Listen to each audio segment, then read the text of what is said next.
Well, after all these years, it is certainly a blessing that we can be together. And I want to tell you how deeply I appreciate your wonderful friendship and your wonderful support and cooperation over all these years. May all of you have a truly wonderful Christmas, and may we all together in the new year see a real advancement on all levels of society of the dreams and principles which we know to be true. Bless all of you.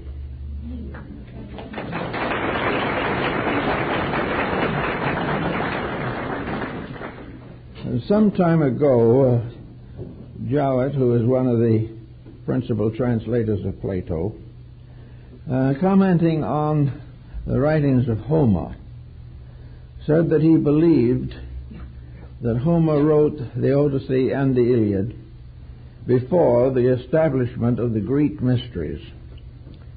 This seems unlikely, however, because much of the story that has come down to us from so many different sources is to be found in a short section of Homer's work called The Cave of the Nymphs. This is the story of the mysterious cavern presided over by immortal mortals. This cave was at an entrance into birth, and all creatures were born with the sun in Cancer.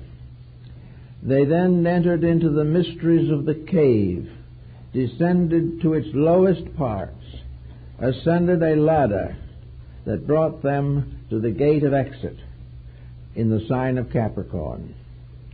So in the ancient rites, there's no question that Homer was aware of some of the esoteric speculations of Far Asia and of the earlier Western cultures.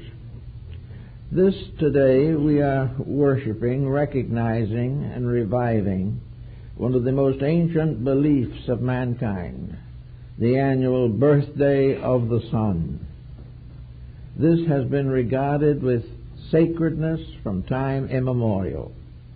There is no people anywhere that has not passed through some phase of solar symbolism in their philosophies, their sciences, and their theologies.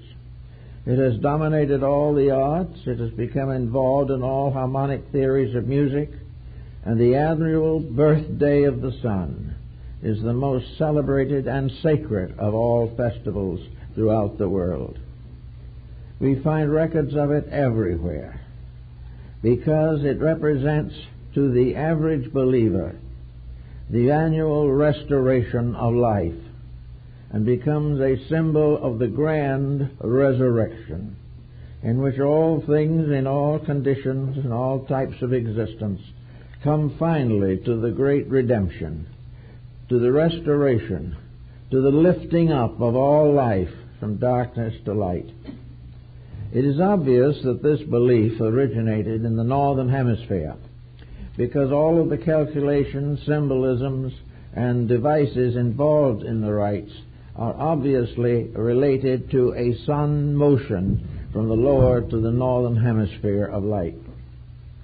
So here somewhere, maybe in India, maybe in China, this concept regained its most primitive acceptance. But very premier times, when there was nothing but savagery in the world, when men feared darkness and lived only in light, where night was a terror and day a resurrection and a relief. All of these facts and principles and ideas have come down to us in our modern philosophies, our modern religions, and even to a touch of our modern sciences. Because so much of knowledge has been based upon an astronomical mystery, the mystery of the calendar, the mystery of time and of days, the cycles of years, the feasts and various rituals attendant upon various seasons of the year, the harvest, the planting. All of these things were controlled by a fixed system of religion. All of the good things of earth come from one good thing, which is life itself. Now the sun in its beginnings came to be understood or recognized as synonymous with life. That which the sun represented was alive. The sun was alive. And because it was alive, it could give life. It could propagate life. It could restore life. It could revive the lives and things that were fading or failing. The sun was basically life. And this life was the common property of us all. The great benefit, the immense gift, the unchallenged mightiness upon which we all depend. From the tiniest atom to the greatest star, light is a symbol of the presence of life. Therefore, this light is a promise. It tells us something that we must all come to understand, that this light is not something that came from nothing. It is not something which was suddenly lit in some generation or age. It was eternal. Therefore, life is eternal. Immortality is a certainty. Growth is inevitable. For all good things, all revelations are based upon the immediate and inevitable and eternal presence of life. Life is therefore a very sacred thing. And as we watch its descent through all the orders of creation, we find that it comes finally to become shared with the human being. There is life in us, and this life in us has built its tabernacle of the flesh. It is this inner light that moves all parts of the outer life, because without this light, this tremendous power, all futility would go on forever hopelessly. Therefore, we have great important thought of the importance of life. Therefore, every scripture in the world has told us to protect life. It has told us and warned us not to destroy life, rather not to destroy the houses which it builds, to cooperate with it. For within this light we also have all the laws of light. And the laws of life are the commandments. They are the ways, they are the principles, they are the methods by means of which light accomplishes its perfect works. Therefore, to damage or destroy the channels of light, or the channels of life, such is a serious crime against eternity. Therefore, we must also remember that in the religions of mankind, there was a basic nature worship. Now, nature worship is not exactly what we sometimes think it is in terms of nature cults and things of this nature. Nature worship is the adoration of the realities of things.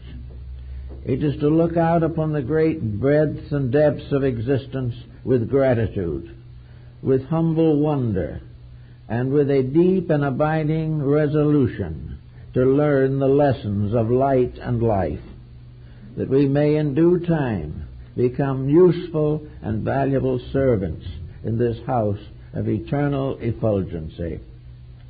All religions, then, have had their light gods, and these light gods are all love gods. They are deities that protect, preserve, and elevate, lift up, and redeem every form of life in nature. Among the most interesting, perhaps, of these light gods and life gods was Horus, the beloved son of Osiris, the god of the Egyptians. The story of the rites of the Egyptian mysteries, the story is so similar to our own that it does not pay us to overlook it, because it also contains certain secrets, as these are set forth in the ancient rites and rituals of the rites of Memphis.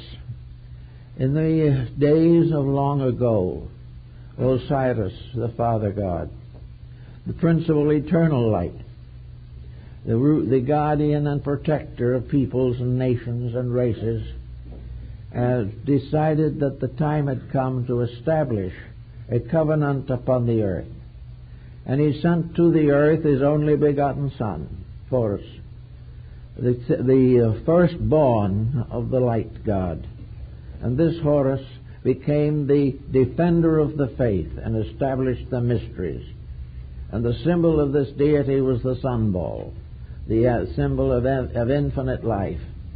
And one of the symbols of this deity was the Scarabaeus, the beetle, which was the symbol of the sun itself, being rolled across the sky by the eternal power.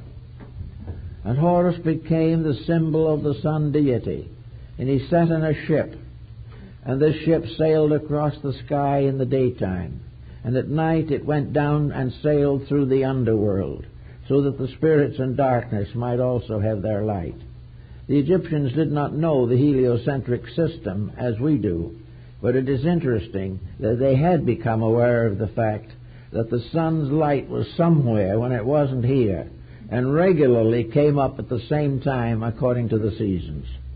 So that instead of saying that it was on the other side of the earth, the Egyptians thought of it as in the underworld, or a subterranean part of the world, so that it passed through the darkness and brought peace to the souls that were troubled in the mysterious amentet of the afterlife. And Horus became the avenger of his father. And when Horus became the Redeemer, he was the Lord of the Sheshesti, the Lord of the sons of light. And in the great battle between darkness and light, Horus led the hosts of heaven and overcame the dark adversary of winter and brought about in due time the bright light of spring. Everywhere these legends mix and mingle and fall together in patterns that give us a great deal of material for careful thought. Now this light that we know somewhere shining forever has also been distributed through living things as the source of individual life, individual light. And therefore both life and light come from within us. And the great life core within us is the human heart. It is in the heart that forever the drum of the gods is beating. It is also in the heart that the drum of Shiva in India beats out the pulse beat that keeps us alive. Everywhere we look we find symbols, and everywhere we find symbols we find the story of the victorious sun, the mysterious universal light that lighteth everything that cometh into the world. And this life and this power is the life of men. It is the life of all creations. It is distributed through the blades of grass. It goes through every form of life. Therefore, in all analysis, all life is one life, and that one life is the eternal life light itself, the power of the divine in all creation. So as we come to the winter solstice, we come to the time in which the ancients be prepared for the day to come, where they looked through the stones of Stonehenge, or watched the shadows of the great pyramids. All these were to tell them the sacred moment, the divine instant in which life returned to the world. Now, of course, it is obvious that life did not entirely depart, for if it had, all things would have ended in the black or Kali Yuga of night. It didn't cease, it was diminished. It was diminished, and in this diminishing left great problems unsolved. It also became a great moral force, for something was going on all the time that some of our forebears recognized, but we have more or less forgotten, and namely that the darkness or the night is our challenge. The powers of heaven give us light and light. They give us the day with all its glory. But it is in our own hearts and souls that we must transform the night into eternal day. When we do this, we're in the light of reality forever. All these thoughts passed through primitive minds, but these minds were very solemn and sacred in their thinking. They tried very hard to realize their utter dependence upon a divine power at the source of existence. They did not believe that they could stand alone. They did not believe that they could turn their backs upon the laws of heaven and build a world of their own. They did not believe in an atheistic culture or anything in which we did not trace our way back to the one truth, the one reality, the one inevitable. On our days, we kind of set aside Christmas as a symbol of giving. And each in his own way, and from his own heart, does some giving. The gift of heaven is interpreted in our human lives by the gifts of kindness, by thoughtfulness, by compassion, and by a sharing for a moment some of the realities that have come to our own observation. We find, therefore, the symbol of generosity, and the generosity is the sharing, finally, of life, the sharing of light, the sharing of truth. The greatest gift that we can give to any living thing is a share of the reality that abides within ourselves. So in the old days and so forth and so on, the giving of Christmas, which became identified with St. Nicholas of Myra, was a universal mystery. Christmas was sacred, giving was sacred, sharing was sacred, long before Christianity began.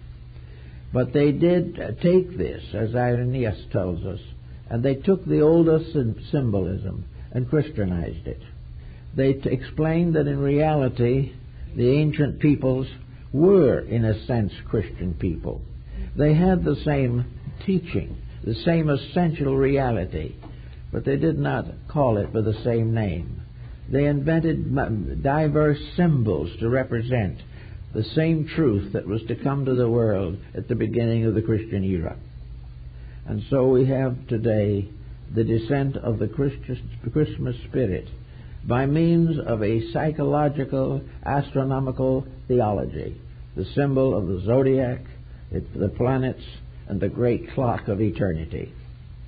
If then we view it in this particular way, we will have some new thinking to do that will be valuable and useful to us. To the ancients, the great mysteries were birth and death. Birth was a coming forth into the obvious. Birth was an embodiment of an eternal life that existed both embodied and unembodied. Birth was a coming into manifestation of invisible principles and powers. Birth was a great and wonderful miracle which the wisest could study and the simplest could comprehend. It was something that was a constant manifestation of unknown realities. Even today, we have no full understanding of the mystery of a life coming into embodiment. We know its physical processes. We can analyze and time the various steps of the procedure. But how it starts in the very beginning, what is the mysterious flash of divine power that in some way comes forth out of the unknown?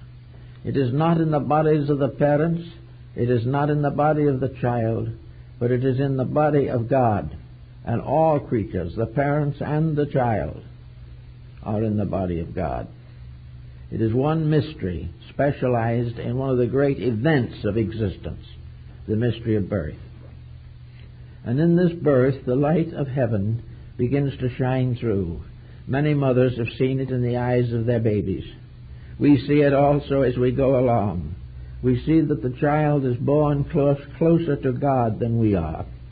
We realize that its thoughts and its ideals and dreams are very wonderful, if fanciful, and in a strange way more practical than ours, and that in our process of trying to help this child to become part of society, we in a way diminish the eternity of it and limit it into the concepts of our own life way. So the child begins, and this is the mystery of the sign of Cancer, the entrance to the cave of the mysterious nymphs. And then it goes on around the zodiac halfway, from Cancer to Capricorn. And in Capricorn we have the symbol of death, or transition. Now we take it first as a transitional symbol. we see the various energies and resources of life gradually impaired. We find that the time comes when the body can no longer sustain the dreams, the ideals of the spirit. Also that in various ways, through ignorance, we have damaged that body so that it becomes more and more impaired, and that which was to be a temple to the Most High becomes a prison to our own mistakes. These things we have to face. But the time comes when there is a mysterious resurrection, which we call death. For death is really the going forth in light, according to the Egyptian ritual. To come forth by day is to come forth out of the darkness of our own limitations into the light of eternal truth. And beyond the grave, according to the Greeks, the Egyptians, the Persians, and the Chinese, there was not darkness but light. All the darkness that there is here. And we immediately depart from it and come forth into the fullness. We come forth into the radiance of the celestial sun. So the Egyptians believed that what we call the Book of the Dead is really a misnomer. And the great Egyptologists of the modern world, like Budge, are aware that it is a misnomer. For the name of this sacred ritual, as performed in the rites of the Egyptians of the Osirian recension, is the Book of the Coming Forth by Day. And I know I talked to Dr. Budge, Sr., in Chicago years ago when we were discussing the story of the Book of the Dead. And I said to him, Dr. Bustard, is there any evidence that this book was originally a drama, that it was performed by living actors within the precincts of the temples, that it is not simply a discussion of the afterlife, it is a great drama of the life cycle? And Bud smiled and he said, it is certainly true, and I have seen copies, manuscripts of the Book of the Dead with the prompter's marks for the actors. It was a living drama, not merely a strange mythological account of something beyond our general understanding. And in this mystery of coming forth by day, we have the individual who goes forth in the light of truth. That the light within means that we retire not into darkness but into light. And while the darkness may gather heavy upon the flesh, the more we press on into the mystery, the less darkness there is. And we find that the darkness belongs to this world and not to the eternity. Then we may ask, why are we placed here with this peculiar restriction? Why are so many people living and dying without believing in light? How is it that we struggle from day to day on mass of unsophisticated purposes? How is it that we continue to follow little patterns that lead nowhere and are perfectly content to waste our years rather than to grow? Why do these things happen? And the Egyptians and the Persians and the Hindus have given us a good answer. They have pointed out that we are here just as the small schoolboy says, why do I have to go to school every day when I'd rather go fishing? This is it. We would rather have fun. We would rather do nothing important. We would rather lazily go along, doing as we please, and hoping that everything will come out well. But it doesn't. And it doesn't come out well because it is contrary to the plan of our own existence. The great mystery school, the great center of initiation for man is the human world itself with all that it contains. This earth is our secret house where we must learn how to attain our own conscious immortality. We are here to learn, to grow, and to pass through the rites of life. And these rites are basically three. The rite of youth and childhood is the first. The rite of maturity is the second. And the rite of age is the third. We move from one level of the mystery to another. And in each level there are lessons to learn. And those who learn the lessons graduate. those who do not learn the lessons continue to drift along in their uncertainties. So in the great cycle of rituals, as broken up into the year, into the day, into the hour, into the minute, all these divisions are significant and have been made into parts of theology by our remote ancestors who lived and struggled and learned and died long before our time. But always the mystery was the same. Always the right was the same. The purpose of life was to grow. The purpose of life was to release the light from within, so that instead of depending upon the reformations of physical society, we redeemed ourselves. As Paul says, the Christ in you, the hope of glory. It is our own inner divinity that must shine forth and lead us on the way of righteousness. We look everywhere for leaders, but the leader we never seem to look for is always here in our own heart.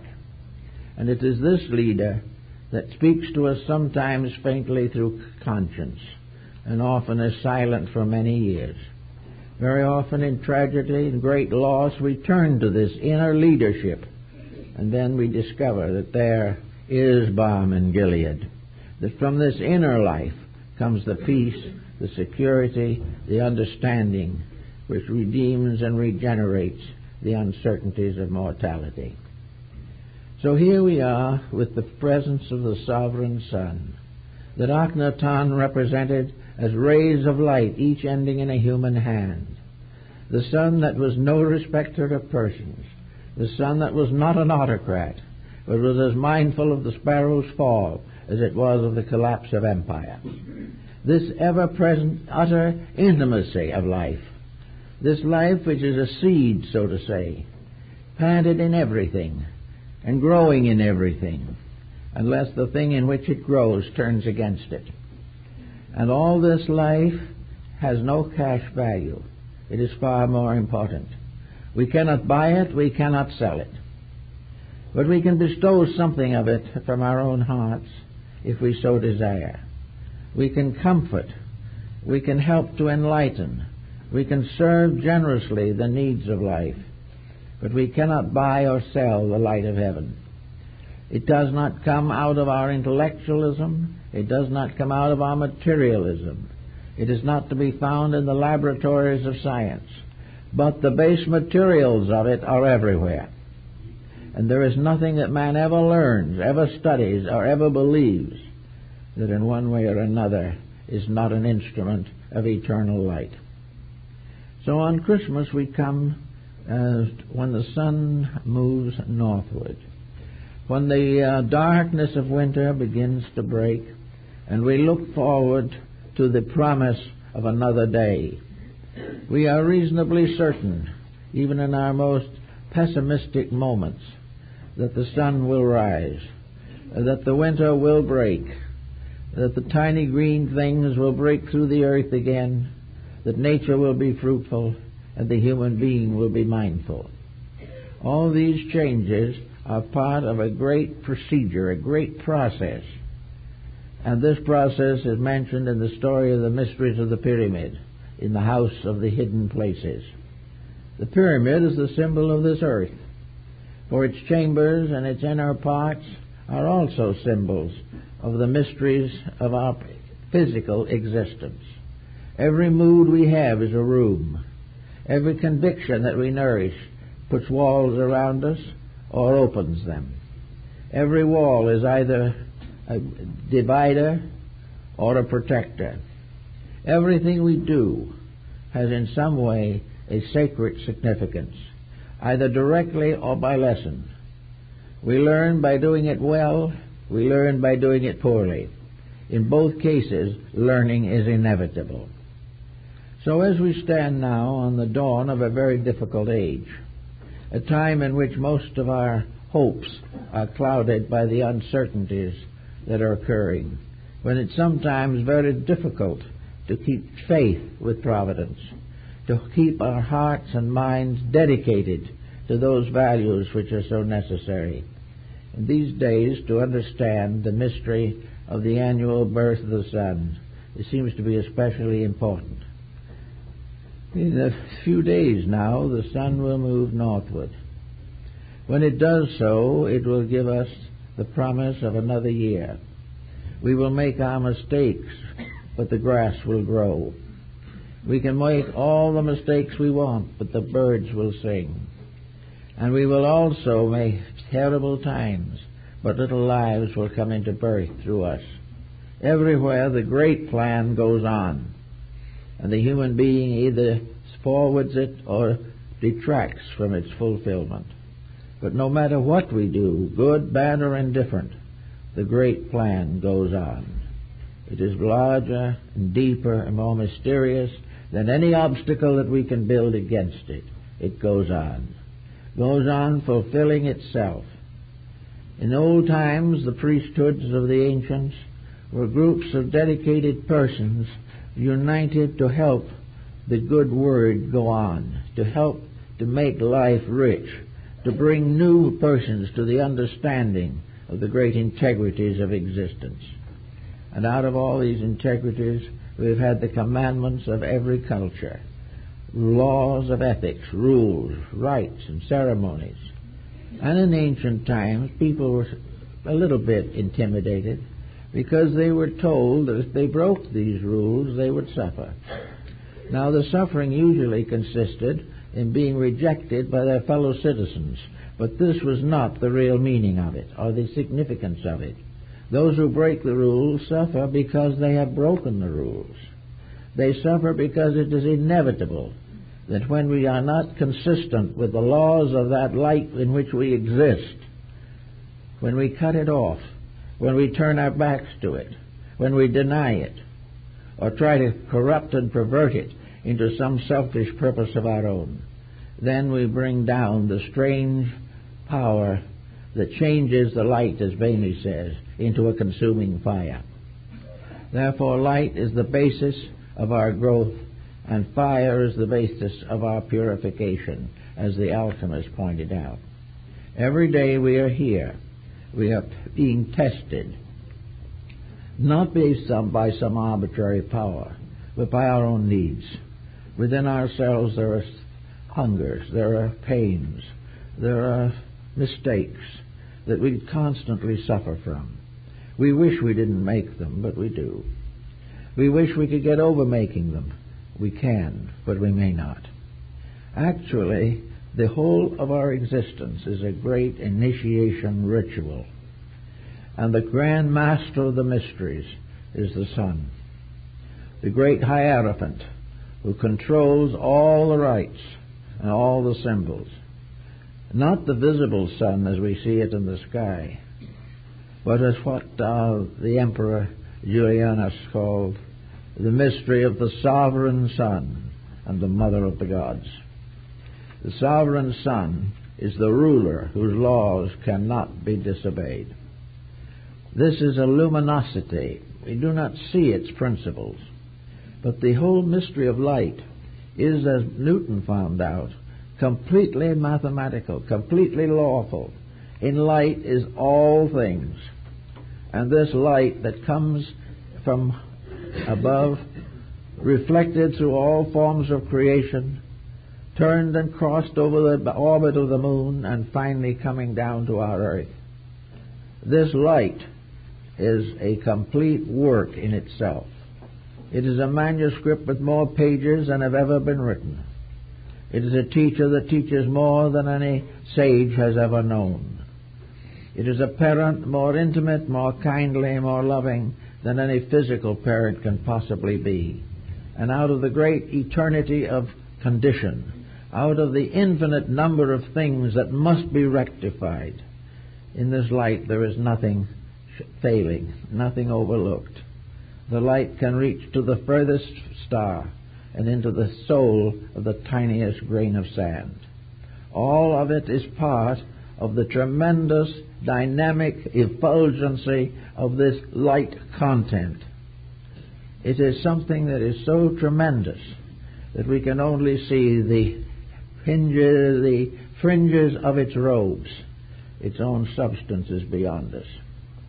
So on Christmas Day we worship, venerate, or adore, in one form or another, by one faith or another, by one system or another, the same mystery, the infinite blessing of God's gift of life, of light, of hope, of faith. And these things are indigenous. They are within us. They are not something that have to be taken out of the pages of a holy book. They are in our own hearts. And there they are available to us at all times.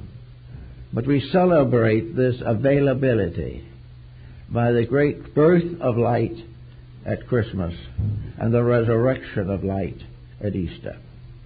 These are the ancient ceremonies, the ancient symbols. And now, with all the problems that we face, it is necessary for us to begin to examine a few of these things. We are surrounded by an infinite amount of abuse. Every resource we have is being threatened. The peace and happiness of mankind is in doubt. We are very much aware of our infirmities, but not aware of the remedy. The remedy lies in the very fact of light itself. Lies in the fact that our adoration for the eternal should be so much greater than our fear of the temporal, that we cannot be moved from the foundation of gratitude, understanding, love, and obedience. The laws of life is like a parent. We must obey. We must, in one way or another, keep the rules of the game. When we do, we are in a magnificent life of peace and security. When we break the rules, disaster descends upon us. We are beginning now, after a number of years of disaster, to consider this matter. We are beginning to feel that there is some relationship between the sky and the infinite and the stars and the sun and the moon and our little puny existence down here on a little bulb rolling through space. We begin to realize that we are citizens of a vast universe whose rules we must obey. And we are here not simply to conquer this universe. We are here not to take its resources and exploit them. We are not here to get rich of what nature has provided. Because if we were, and it was lawful, we would not have to leave all of it behind when we go. We can only take with us that which we have achieved in union with life itself. And so on this season, the experience of light, the experience of life, should be very close to us. And it is properly represented by generosity, by the individual sharing instead of hoarding, the individual giving instead of taking, the individual who realizes that it is better to love than to be loved. This all is part of a great story, a great reality. And the whole hope, the whole principle of it, the whole privilege of it is returned to us through the mystery of the winter solstice. Here, a necessary extra something is bestowed. In the winter, the world is like the body of things. It is like our physical bodies. In the darkness of winter, the bodies become objects of fear, the objects of abuse, the objects of terror, and crime stalks the darkness. In the light, however, the body becomes a symbol of radiance and luminosity. If we are limited to the body, we dwell in night. If we sustain our realities and survive the mysteries of our problems, then we ascend from body into unity with life itself. There is only one life. Therefore, there can be only one creature. And all the infinite diversities that we know, from the greatest to the smallest, are parts of one eternal family. A family that is forever here. A family in which we can have good relations or bad relations according to our own conduct. This is a family which we have not yet discovered, to be a brotherhood or a sisterhood. We are not sure that those far away understand us, and probably they don't. But it is also true that the law says they must, and we must. There is no end to problem, no solution to the mystery of existence, except the restoration of the unity of life and the realization of the oneness of all created things. This means that all our natural resources must be used lovingly and unselfishly, that we are not permitted by nature to amass anything that is destructive to another person, that we are not allowed to be selfish with impunity. Everywhere we turn, the law works, and the law is love. And without that law, the great realities can never be revealed to us. We will invent many things and abuse them because we have no love. We will do much in research into the depths of nature, but it will be for profit and not for principle, and all will fail. Every device that we invent as a commodity, a convenience, or a new revelation of skills will remain a danger, a hazard, and a constant problem until it is used as the eternal demands that it be used. We cannot use it any other way and survive. And we have to do the same thing with our own lives.